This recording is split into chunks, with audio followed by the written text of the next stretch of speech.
બંને સ્નેહી મિત્ર ભાઈ શ્રી પ્રવીણભાઈ તેમજ ભાઈ શ્રી શૈલેષભાઈ હર શનિવારે સાળંગપુર પદયાત્રા જતા યાત્રિકોની ભાવપૂર્વક સેવા કરે છે.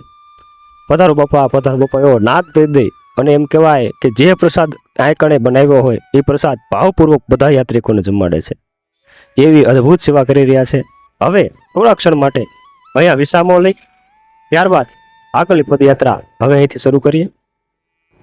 બોલો કષ્ટભંજન દેવ કી તો શ્રી કષ્ટભંજન દેવ હનુમાનજી મહારાજના નામ સ્મરણ સાથે આજની પદયાત્રા શરૂ થઈ ગઈ છે અને બોટાદથી સાળંગપુર 111 શનિવાર પદયાત્રા ચાલીને જવાનો જે સંકલ્પ છે એમાંનો આજ છે અમારો 96મો શનિવાર અને 96મા શનિવારે આજની પદયાત્રામાં મારી સાથે જોડાયેલ છે મારા પરમ સ્નેહી મિત્ર જિગ્નેશભાઈ રાઠોડ તેમજ ડૉક્ટર આશીષભાઈ વેદાણી અને અમારી પદયાત્રા છે એક સેવાભાવી મિત્ર જે હૃદયપૂર્વક સાળંગપુર પદયાત્રા જતા યાત્રિકોની સેવા કરે છે અમારો પ્રવીણભાઈ શૈલેષભાઈ.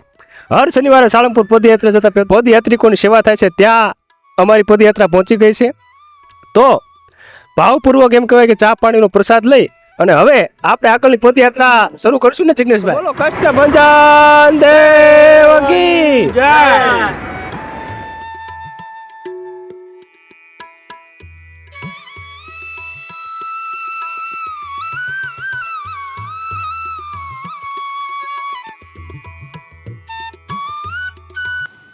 હવે અમારી પદયાત્રા પહોંચી ગઈ છે સતલી ગામે ભાઈ શ્રી મહેશભાઈ ચાવડાના ઘરે.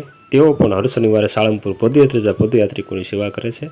તેમના ઘરે પણ ભાવપૂર્વક ચા પાણીનો પ્રસાદ લીધો. બધા મિત્રોને મહેશભાઈએ ભાવપૂર્વક ચા પાણીનો પ્રસાદ આપ્યો.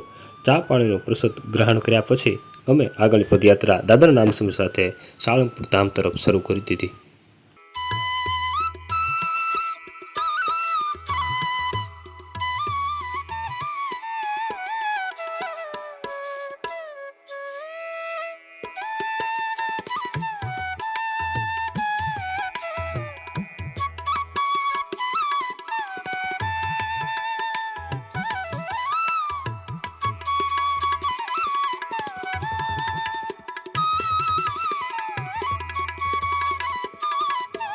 બોલો કષ્ટભંજન દેવ